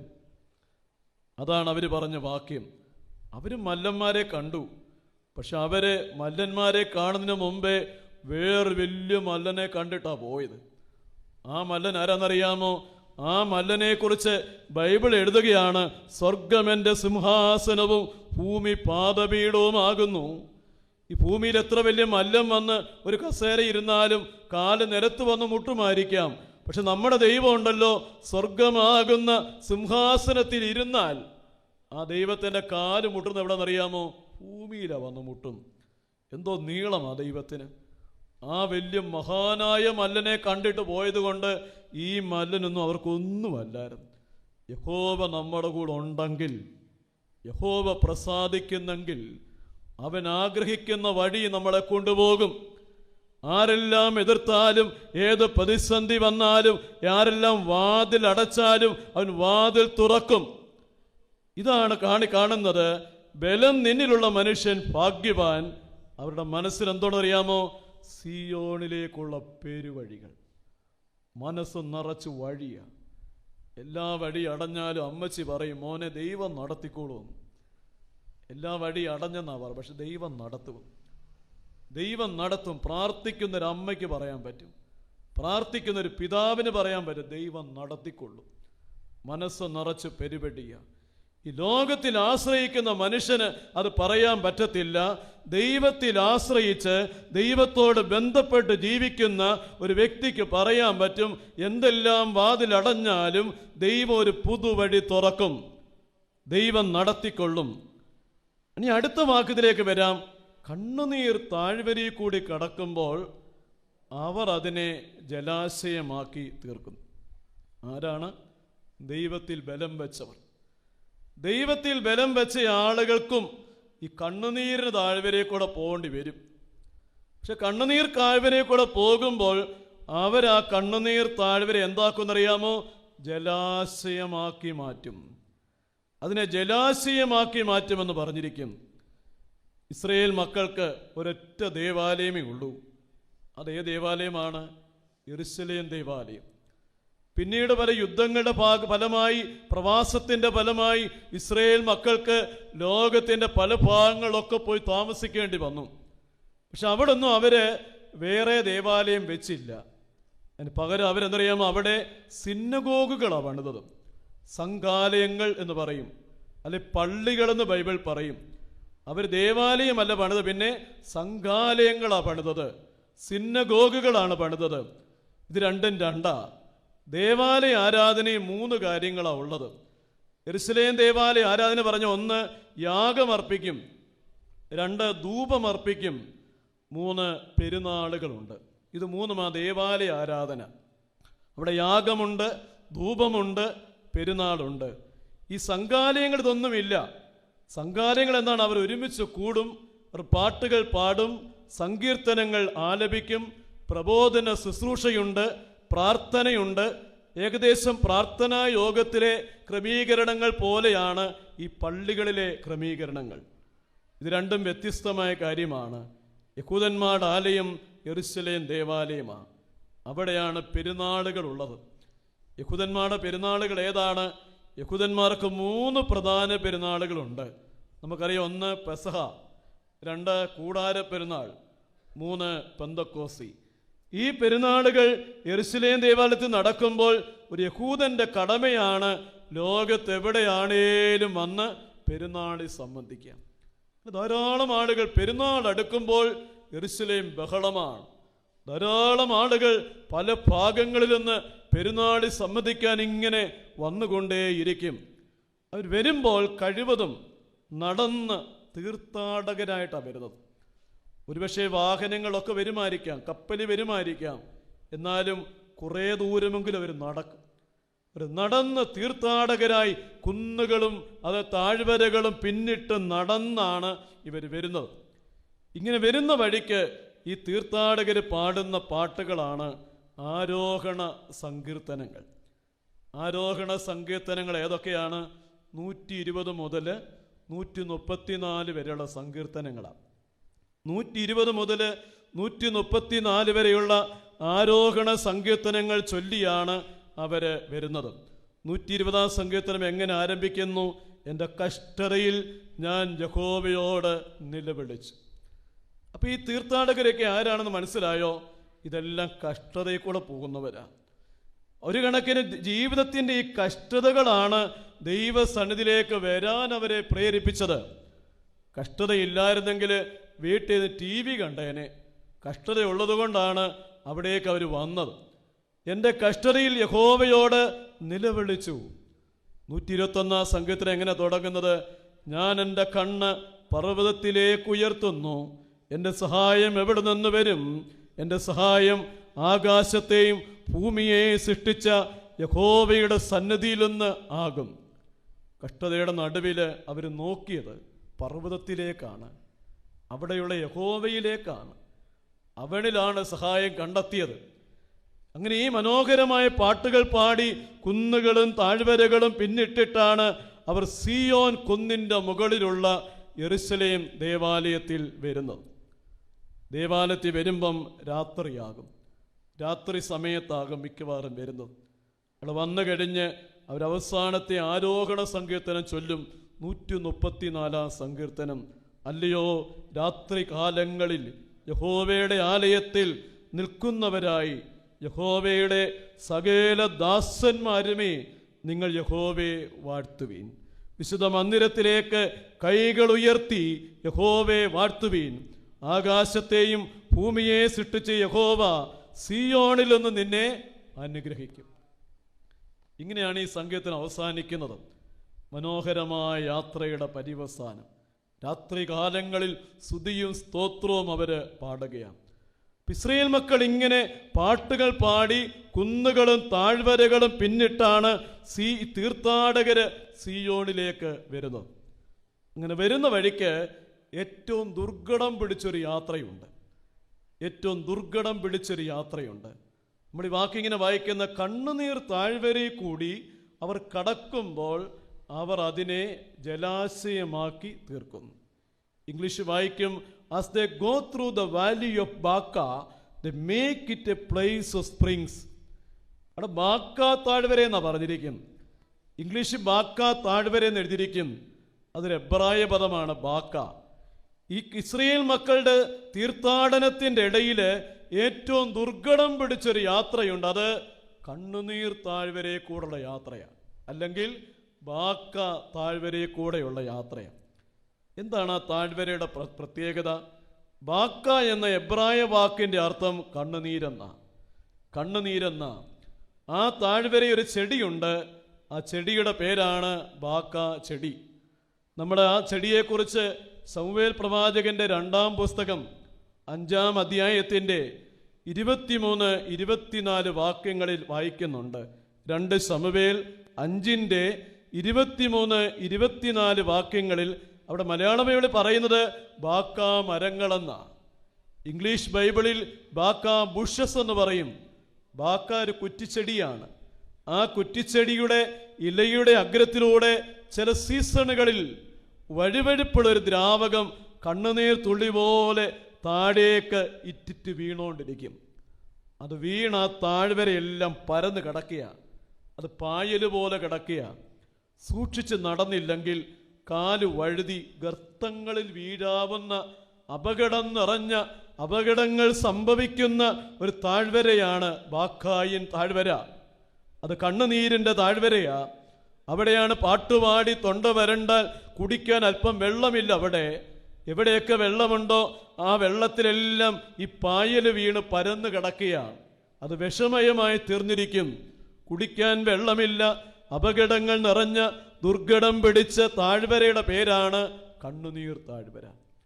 ഈ താഴ്വര വരുമ്പം തീർത്ഥാടനത്തിൻ്റെ ലീഡർ ഇങ്ങനെ പറയും, ഇനി ബാക്കായിൻ താഴ്വരയാണ്, നിങ്ങൾ സൂക്ഷിച്ച് നടക്കണം. ഇത് അപകടം നിറഞ്ഞ താഴ്വരയാണ്. നിങ്ങളാരും പാട്ട് പാടണ്ട, കാരണം പാട്ടുപാടി തൊണ്ട വരണ്ടാൽ ഇവിടെ വെള്ളം കിട്ടാനില്ല എന്നൊക്കെ പറയണം. പക്ഷെ അങ്ങനെ പറയത്തില്ല.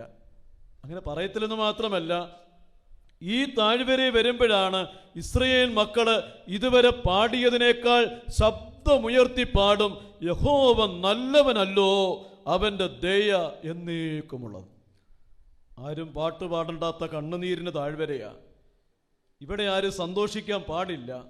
പക്ഷെ ഇവിടെ വരുമ്പോഴാണ് ഇസ്രായേൽ മക്കള് ഇതുവരെ പാടിയതിനേക്കാൾ ശബ്ദമുയർത്തി ഉറക്കെ സന്തോഷത്തോടെ പാടും, യഹോവ നല്ലവനല്ലോ, അവന്റെ ദയ എന്നേക്കുമുള്ളത്. എന്താ എൻ്റെ കാരണം? എൻ്റെ കാരണം സാധു കൊച്ചുകുഞ്ഞുപദേശി തൻ്റെ ഒരു പാട്ടിൽ ഇങ്ങനെ പാടിയിട്ടുണ്ട്. ആത്മാവേ നീ ഉള്ളിൽ ചാഞ്ചൽ ലേഹേ ബാക്കാ താഴ്വരെ യാത്രേ ഇത് സിയോൻ പൂരി തന്നിൽ വേഗം നാമോക്കെത്തി താന കണ്ണോ നീ വീഴ്ത്തി. തന്നോട് തന്നെ സാധു പറയും, ആത്മാവേ നിന്നുള്ളിൽ ചാഞ്ചല്യം എന്താ? ഇത് ബാക്കായിൻ താഴ്വരയാ. ദൈവമക്കൾക്ക് ഈ ലോക ജീവിതം എന്തെന്നറിയാമോ? ഇതൊരു ബാക്കായിൻ താഴ്വരയാ. ഇവിടെ ധാരാളം കണ്ണുനീരുണ്ട്, ഇവിടെ സങ്കടങ്ങളുണ്ട്, ഇവിടെ രോഗമുണ്ട്, ദുരിതങ്ങളുണ്ട്. നമുക്ക് ഈ ലോക ജീവിതം എന്ന് പറഞ്ഞാൽ ബാക്കായിൻ താഴ്വരയാ.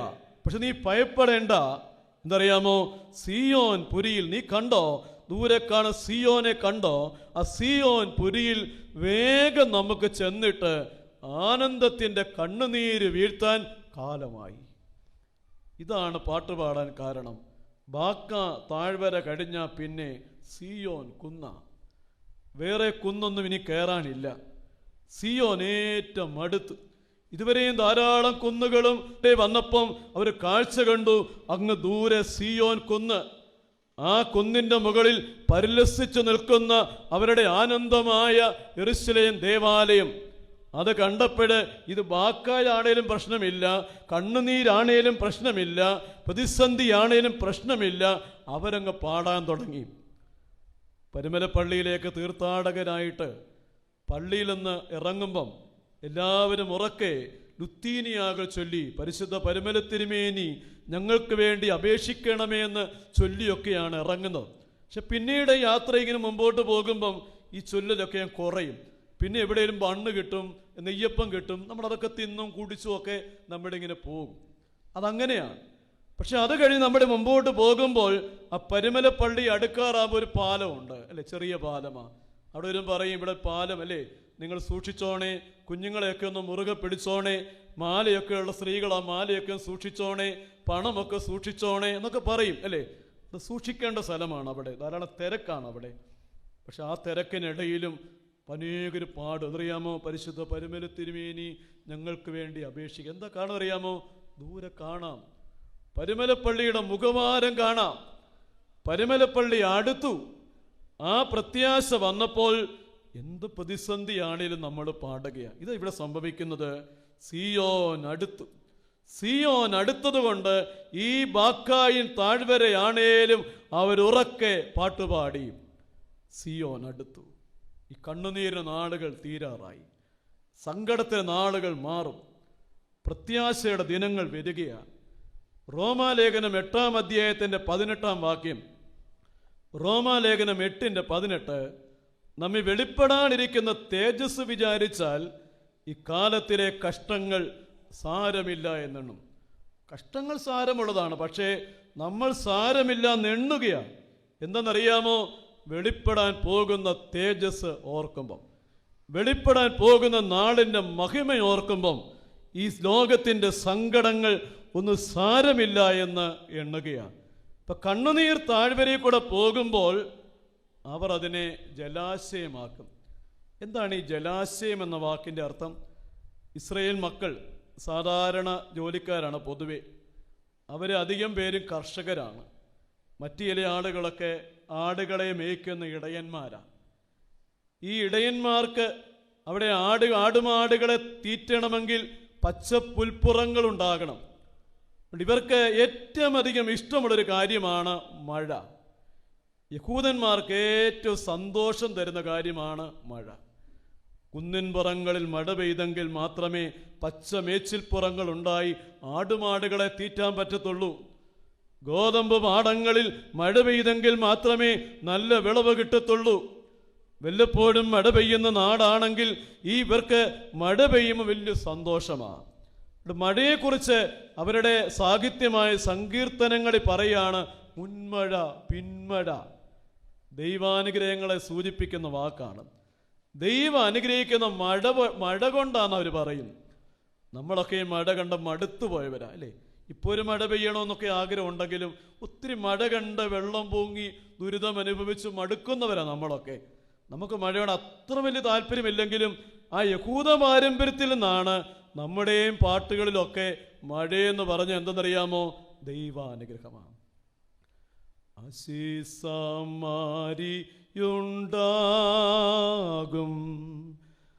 ആനന്ദ വാഗ്ദത്തമേ,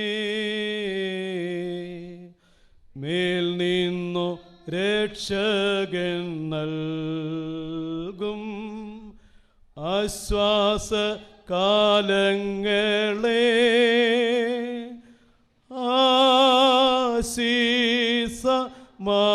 ആശീസമാരി ആശീഷം പെയ്യണമേ,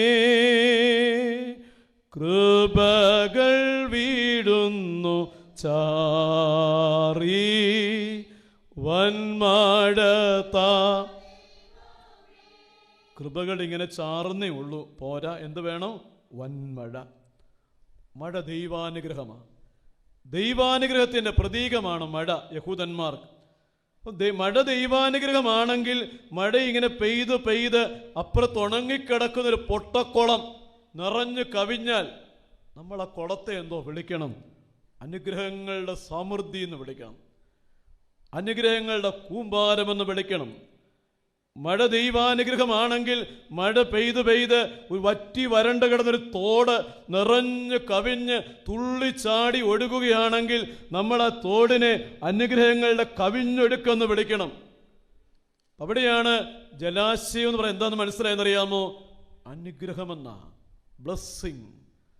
കണ്ണുനീർ താഴ്വരെ കൂടി കടക്കുമ്പോൾ ദൈവത്തിൽ ബലം വെച്ച മക്കള് ആ കണ്ണുനീർ താഴ്വരെ എന്താക്കുമെന്നറിയാമോ? ഒരു അനുഗ്രഹമാക്കും, ഒരു ബ്ലെസ്സിങ് ആക്കി മാറ്റും. അതെങ്ങനെയാണ് ബ്ലെസ്സിങ് ആക്കി മാറ്റുന്നത്? അത് സ്തോത്രം പാടി പാടിയ, സ്തുതി പാടി പാടിയ. ഈ സ്തുതിക്ക് വലിയ ശക്തിയുണ്ട്. സാഹചര്യങ്ങളെ വ്യത്യാസപ്പെടുത്തുന്ന കൃപയുടെ പേരാണ് സ്തുതി. ഭൂമിയിൽ നമ്മൾ സ്തുതി ഇങ്ങനെ ഉയർത്തുമ്പോൾ സ്വർഗത്തിൽ നിന്ന് ദൈവാനുഗ്രഹങ്ങൾ ഇറങ്ങി വരും. ഭൂമിയിൽ ദൈവത്തിന് സ്തുതി പാടുമ്പോൾ സ്വർഗത്തിൽ നിന്ന് ദൈവാനുഗ്രഹം ഇറങ്ങി വരും. അബ്രഹാമിന് കിട്ടിയ മൊട്ടക്കുന്നായിരുന്നു. വീതമൊക്കെ വെച്ച് ലോത്തും അബ്രഹാം കൂടെ വീതം വെച്ചതാ. വീതം വെച്ചപ്പോൾ അപ്പൻ്റെ സ്ഥാനമുള്ള അബ്രഹാമിന് കിട്ടിയെന്നറിയാമോ? ഒന്നും മുളയ്ക്കാത്ത മൊട്ടക്കുന്ന. ലോത്തിനോ ഈ സോദോം ഗൊമോറ പറയാം, ഏദൻ തോട്ടം പോലെ സ്ഥലമായിരുന്നു. ലോകത്തിലെ ഏറ്റവും ഫലഭൂയിഷ്ടമായ സോദോം ഗൊമോറ കിട്ടിയവനാ ലോത്ത്. അവിടെ എന്തോ ഇല്ലായിരുന്നു? ആരാധനയില്ലായിരുന്നു, അവിടെ സ്തുതിയില്ലായിരുന്നു, പാട്ടില്ലായിരുന്നു. അബ്രഹാമിന് മൊട്ടക്കൊന്നിലോ ആരാധനയാ. അവിടെ ആരാധനയാ. ആ ആരാധന മുകളിലേക്ക് ചെന്നപ്പോൾ സ്വർഗത്തിൻ്റെ മാരി ഇറങ്ങി വന്നു, സ്വർഗത്തിൻ്റെ അനുഗ്രഹം ഇറങ്ങി വന്നു. നമ്മുടെ വീട് ദാരിദ്ര്യം പിടിച്ചതാണോ? നമ്മുടെ വീട് പ്രതിസന്ധി നിറഞ്ഞതാണോ? നമ്മുടെ വീട് കഷ്ടം നിറഞ്ഞതാണോ? അത് മാറാനൊരു വഴിയുണ്ട്. നിങ്ങളെല്ലാം കൂടെ ഒരുമിച്ചിരുന്നൊരു പാട്ടുപാട്, ഒരുമിച്ചൊരു ദൈവത്തെ വിളിക്ക്, ഒരുമിച്ച് ദൈവത്തെ സ്തുതിക്ക്. സ്വർഗത്തിൻ്റെ അനുഗ്രഹം ഇറങ്ങി വരിക തന്നെ ചെയ്യും. ഇവിടെയാണ് കണ്ണുനീരിന് താഴ്വരെ കൂടി ദൈവത്തിൽ ബലം വെച്ച മക്കൾ കടന്നുപോയപ്പം അവരാ കണ്ണുനീർ താഴ്വരെ കരഞ്ഞ് കരഞ്ഞ് ചെളിക്കുണ്ടാക്കിയില്ല. പിന്നെയോ അവർ സ്തോത്രം പാടി ഒരു അനുഗ്രഹമാക്കി മാറ്റി, ഒരു ബ്ലെസ്സിങ് ആക്കി മാറ്റി. ജീവിതത്തെ മാറ്റിമറിക്കുന്ന ഒന്നാണ് ഈ സ്തുതി എന്നുള്ളത്. അപ്പോസ്തലപ്രവൃത്തികൾ 16-ാം അധ്യായത്തിൻ്റെ 25-ാം വാക്യം. അപ്പോസ്തലപ്രവൃത്തികൾ 16-ാം അധ്യായത്തിൻ്റെ 25-ാം വാക്യം. അവിടെ ഇങ്ങനെയാണ്: അർദ്ധരാത്രിക്ക് പൗലോസും ശീലാസും പ്രാർത്ഥിച്ച് ദൈവത്തെ പാടി സ്തുതിച്ചു. ഇതെവിടെ ഇരുന്ന? ഹോട്ടൽ മുറി ഇരുന്നാണോ എല്ലാവരും കൂടെ പാടി പ്രാർത്ഥിച്ചതൊക്കെ? തടവറ കിടന്ന. എന്തിനാ തടവറ കിടന്നത്? ഫിലിപ്പിയായി സുവിശേഷം അറിയിച്ചതിന് പൗലോസിനെയും ശീലാസിനെയും അധികാരികൾ പിടികൂടി ഒന്നുകുറെ 40 അടി വെച്ച് അടിച്ചു. കോലുകൊണ്ട് ദേഹമെല്ലാം അടിച്ചു പൊട്ടിക്കീറിയിരിക്കുക. കാല് ശരീരമെല്ലാം നീര് വന്നിടക്കുക. രക്തമെല്ലാം കരിവാളിച്ച് കിടക്കുക. അടിപ്പിണരുകളാണ്, നീറുന്ന അടിപ്പിണരുകളാണ് ദേഹത്ത്. കാലുകളുടെ ആമത്തിൽ ചെങ്ങല കൊണ്ട് പൂട്ടിയിട്ട് തടവിലോട്ട് എറിഞ്ഞിട്ടവരെ. പൗലോസിനെയും ശീലാസിനെയും അപ്പുറത്തൊക്കെ ധാരാളം ഇതുപോലെ അടികൊണ്ടവരെ കിടന്ന് ഞരങ്ങുകയും മൂളുകയും കരയുകയും ചെയ്തുകൊണ്ടിരിക്കുക. അതിനിടയ്ക്കാണ് ഇവരെയും കൂടി ഇട്ടത്. അർദ്ധരാത്രിയായപ്പം. അവിടെ അർദ്ധരാത്രി എന്ന് എഴുതാൻ കാരണം അവരനുഭവിക്കുന്ന ഇരുട്ടിൻ്റെ ആധിക്യത്തെ സൂചിപ്പിക്കാനാ, വേദന, സങ്കടത്തെ സൂചിപ്പിക്കാനാ. അർദ്ധരാത്രിക്ക് പൗലോസും ശീലാസും എഴുന്നേറ്റ് പ്രാർത്ഥിച്ച് പാട്ടുപാടി ദൈവത്തെ സ്തുതിച്ചു. ഒരു ശക്തമായ വാക്യമാണ്. അർദ്ധരാത്രിക്ക് പൗലോസും ശീലാസും പ്രാർത്ഥിച്ച് പാട്ടുപാടി ദൈവത്തെ സ്തുതിച്ചു. കാരാഗ്രഹത്തിന് അടിത്തള ഇളകി. കയ്യിലെ ആമങ്ങൾ, അവിടെ ചെങ്ങലകളെ ഇളകിപ്പോയി, ഊരിപ്പോയി. അവരെ മൂടിയിരിക്കുന്ന ചെങ്ങലകൾ പൊട്ടിപ്പോയി. അവരെ അടച്ചിട്ടിരുന്ന കാരാഗ്രഹം തളർന്നുപോയി. ഇതാണ് സ്തുതിയുടെ ശക്തി. നമ്മളൊക്കെ കാരാഗ്രഹത്തെ അകത്ത് കിടക്കുക. എന്തൊക്കെയോ കാരാഗ്രഹങ്ങൾ, മനസ്സിൽ പ്രശ്നം, സന്തോഷമില്ല, സമാധാനമില്ല, ഉത്കണ്ഠ, പല വിഷയങ്ങൾ, പല ചിന്താഗതികൾ, ഭാരങ്ങൾ. ഇതാ ഈ കാരാഗ്രഹം എന്നൊക്കെ പറഞ്ഞ പൂട്ടപ്പെട്ടിരിക്കുക. ഇങ്ങനെ പൂട്ടപ്പെട്ടിരിക്കുക. ഇത് പോകണമെന്നറിയാം. ദൈവത്തിന് സ്തുതി. എല്ലാറ്റിനും എൻ്റെ കർത്താവിന് സ്തുതി. എല്ലായ്പ്പോഴും ദൈവത്തിന് സ്തുതി പറ. ഞാനായിരിക്കുന്ന പ്രതിസന്ധിക്കാ ദൈവത്തിന് സ്തുതി. ഞാനായിരിക്കുന്ന കഷ്ടതയ്ക്കാ ദൈവത്തിന് സ്തുതി. നമ്മളായിരിക്കുന്ന പ്രശ്നങ്ങൾക്ക് ദൈവത്തിന് സ്തുതി. അവരങ്ങനെ പാടിയത്. ദൈവമേ, നിനക്ക് വേണ്ടി അടിയേക്കാൻ പറ്റിയതിന് സ്തോത്രം. നിന്റെ സുവിശേഷത്തിന് വേണ്ടി വേദന സഹിക്കാൻ പറ്റിയതിന് സ്തോത്രം. അങ്ങനെ അവർ പറഞ്ഞുകൊണ്ടിരുന്നത്. അവരുടെ കയ്യിലെ വിലങ്ങുകളൊക്കെ അങ്ങ് ഊരിപ്പോയി. കാരാഗ്രഹങ്ങളൊക്കെ അങ്ങ് ഇളകിപ്പോയി. എല്ലാ കാരാഗ്രഹവും ഇളകാൻ വടിയുണ്ട്. ദൈവത്തിന് സ്തുതി പറയുക, ദൈവത്തിന് സ്തോത്രം പാടുക. അവിടെയാണ് പ്രത്യാശയുടെ അനുഭവം നമുക്കുണ്ടാകും. ഒരു വാക്യം കൂടെ പറഞ്ഞ് എൻ്റെ വാക്ക് നിർത്താം. 2 ദിനവൃത്താന്ത പുസ്തകം 20-ാം അധ്യായം 26-ാം വാക്യം. 2 ദിനവൃത്താന്ത പുസ്തകം 20-ാം അധ്യായം 26-ാം വാക്യം. 2 ദിനവൃത്താന്തം 20-ാം അധ്യായത്തിലെ വിഷയം ഇസ്രയേൽ യഹൂദ രാജാവായ യഹോശാഫാത്തിനെ ആക്രമിക്കാൻ 3 രാജ്യങ്ങൾ ഒരുമിച്ച് കൂടി. പേരാണ് മോവാബ്യരും അമ്മോന്യരും സെയീർ പർവ്വതത്തിലെ വീരന്മാരും. സെയീർ പർവ്വതം എന്ന് പറഞ്ഞാൽ ഏശാവിൻ്റെ പർവ്വതമാണ്, ഏദോമിൻ്റെ പർവ്വതമാണ്. അവിടെയാണ് മോവാബ്യര്, അർമോന്യര്, ഏദോമ്യര്, ഈ 3 പേരും കൂടെ ഒരുമിച്ച് കൂടി ഈ യഹൂദ രാജാവായ യഹോശാഫാത്തിനെ ആക്രമിക്കാൻ വരുക. ഓരോരുത്തരെയാണ് തോൽപ്പിക്കാം. പ്രശ്നങ്ങൾ 3 വഴി കൂടാ വരുന്നത്. നമ്മുടെ പ്രശ്നം അതല്ലേ അല്ലേ? ഓരോ പ്രശ്നമാണ് നമുക്ക് കൈകാര്യം ചെയ്യാം. പ്രശ്നങ്ങൾ 4 വഴി കൂടാ വരുന്നത്. ഉടനെ നമ്മൾ കാണും യഹോശാഫാത്ത് സാഷ്ടാംഗം ദൈവസന്നിധി വീണം. കഴിവില്ല യഹോവേ, എനിക്ക് കഴിയില്ല യഹോവേ, ഇവരെ തോൽപ്പിക്കാൻ പ്രാപ്തിയില്ല യഹോവേ. യഹോവ പറഞ്ഞു, നീ ഒന്നും ചെയ്യണ്ട, യുദ്ധം എനിക്കുള്ളത്. യുദ്ധം ആർക്കാ? യുദ്ധം ദൈവത്തിനുള്ളതാ. നീ യുദ്ധം ഒന്നും ചെയ്യണ്ട. നമ്മൾ കിടന്ന യുദ്ധമല്ലേ, എന്തെല്ലാം യുദ്ധങ്ങൾ. അയൽക്കാരോട് യുദ്ധം, വീട്ടിൽ യുദ്ധം, പുറത്ത് യുദ്ധം, നമ്മളോട് തന്നെ യുദ്ധം. ഭയങ്കര യുദ്ധങ്ങളിലാ നമ്മളങ്ങ് വലിഞ്ഞു മുറുകി ടെൻഷൻ അടിച്ച് നിൽക്കുക. പ്രതിസന്ധിയോട് യുദ്ധം, പ്രശ്നങ്ങളോട് യുദ്ധം, മക്കളോട് യുദ്ധം, അപ്പനോട് യുദ്ധം, ഭാര്യയോട് യുദ്ധം, അയൽക്കാരോട് യുദ്ധം. യുദ്ധങ്ങളുടെ ഇടയിലാണ് നമ്മൾ കിടക്കുന്നത്. നീ യുദ്ധമൊന്നും ചെയ്യണ്ട. ആ യുദ്ധമൊക്കെ ആർക്ക് കൊടുക്കാൻ പറഞ്ഞു? യുദ്ധമൊക്കെ എനിക്ക് തന്നേര്, നിന്റെ യുദ്ധം ഇങ്ങ് താ. നീ ഇന്ന് സഹിച്ചുകൊണ്ടിരിക്കുന്ന യുദ്ധങ്ങളെല്ലാം എനിക്ക് തരാൻ പറയും. യുദ്ധം യഹോവയ്ക്കുള്ളത്. ആ യുദ്ധം തരാൻ പറഞ്ഞു. പിന്നെ നീ എന്താ ചെയ്തറിയാമോ? നിങ്ങൾ പോയി ഒരു താഴ്വരയിൽ ചെന്ന് ദൈവത്തിന് സ്തുതി പാടാൻ പറഞ്ഞു. താഴ്വരയിൽ ചെന്ന് ദൈവത്തിന് സ്തുതി പാടാൻ പറഞ്ഞു. അങ്ങനെ യഹൂദ സൈന്യം യുദ്ധത്തിന് പോയില്ല. പകരം ഒരു താഴ്വരയിൽ ഒരുമിച്ച് കൂടി ദൈവത്തിന് സ്തുതി പാടി. 2 ദിനവൃത്താന്തം 20-ാം അധ്യായത്തിൻ്റെ 26-ാം വാക്യം ഇങ്ങനെയാണ്: അങ്ങനെ അവർ ഒരു താഴ്വരയിൽ യഹോവയ്ക്ക് സ്തുതി പാടി. ആ താഴ്വരയ്ക്ക് സ്തോത്രത്തിൻ്റെ താഴ്വര എന്നർത്ഥമുള്ള ബെരാക്ക താഴ്വര എന്ന് പേരായി. ആ താഴ്വരയ്ക്ക് സ്തോത്രത്തിൻ്റെ താഴ്വര എന്നർത്ഥമുള്ള ബെരാക്ക താഴ്വര എന്നർത്ഥമായി. ഈ ബാക്ക താഴ്വര ഇപ്പം എന്തറിയാമോ? ബെരാക്കയായി മാറി. കണ്ണുനീരിൻ്റെ താഴ്വര സ്തോത്രത്തിൻ്റെ താഴ്വരയായിട്ട് മാറി. ഇസ്രായേൽ മക്കൾ അവിടെ സ്തുതി പാടുകയാ. അവിടെ ആരാധിക്കുമ്പോൾ നമ്മൾ കാണുകയാണ്, അവർക്ക് നേരെ 3 രാജ്യങ്ങൾ പാഞ്ഞെടുത്തു. അവർ തമ്മിൽ യുദ്ധതന്ത്രങ്ങളെക്കുറിച്ച് ഭിന്നതയുണ്ടായി. അവർ തമ്മിൽ ഒരു സ്നേഹക്കുറവുണ്ടായി. അവർ തമ്മിൽ യഹോവയിനിടയിൽ അവിടെ ഒരു ഭയങ്കര മുഴക്കമുണ്ടാക്കി. അവർ ലക്ഷ്യമൊക്കെ മറന്ന് അങ്ങോട്ടും ഇങ്ങോട്ടും യുദ്ധം ചെയ്തു. അവർ തമ്മിൽ വഴക്കടിച്ച് അവർ 4 വഴിക്കൂടെ ഓടിപ്പോയി. 3 വഴിക്കൂടെ വന്നവന് 4 വഴിക്കൂടെ ഓടിപ്പോയി. ദൈവജനം ആരാധിച്ചുകൊണ്ടേയിരുന്നു. ആരാധന മാറ്റം വരുത്തും, സ്തുതികൾ മാറ്റം വരുത്തും. നമുക്ക് എന്തെല്ലാം പ്രതിസന്ധി ഉണ്ടെങ്കിലും ചാടി ഇറങ്ങിയൊന്നും പോകണ്ട. നമുക്ക് ദൈവത്തെ വിളിക്കാം, ദൈവത്തോട് പ്രാർത്ഥിക്കാം. ദൈവം നമുക്ക് വേണ്ടി യുദ്ധം ചെയ്യും. അതാണ് ഏറ്റവും വലിയ ബലം. ബലം നിന്നിലുള്ള മനുഷ്യൻ ഭാഗ്യവാൻ. ദൈവത്തിൽ ബലം കണ്ടെത്താം. ഇങ്ങനെയുള്ളവരുടെ മനസ്സിൽ എന്തുണ്ട്? സിയോണിലെ ദൈവം നടത്തുമെന്ന് പറയും. ഏതെല്ലാം വഴി മുമ്പിൽ അടഞ്ഞാലും ദൈവത്തിൽ ആശ്രയിക്കുന്ന ഒരു പൈതൽ പറയും, ദൈവം നടത്തുമെന്ന്.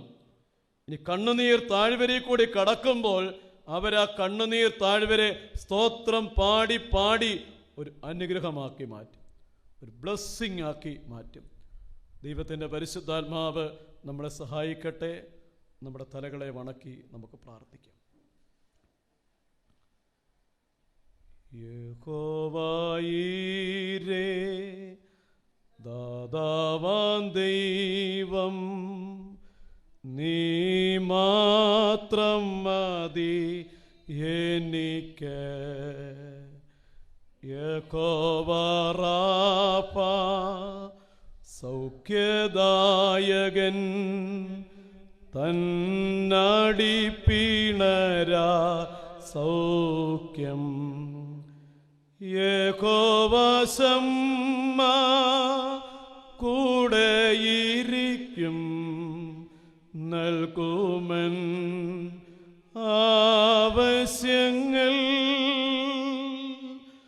നീ മാത്രം മതി, നീ മാത്രം മതി, നീ മാത്രം മതി എനിക്ക്.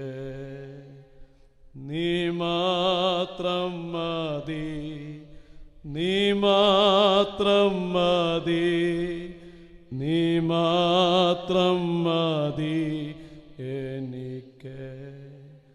യഹോവയേ ലോകി സൃഷ്ടാവാം ദൈവം, തൻ വചനത്താലുളവായെല്ലാം.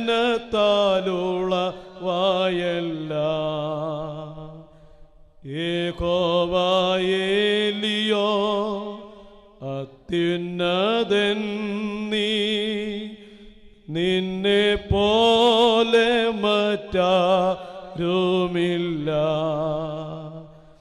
യഹോവ ശാലോ എൻ സമാധാനം നൽകി നീ ശാന്തി എന്നിൽ. നീ മാത്രം മതി, നീ മാത്രം മതി, നീ മാത്രം മതി എനിക്ക്. നീ മാത്രം മതി.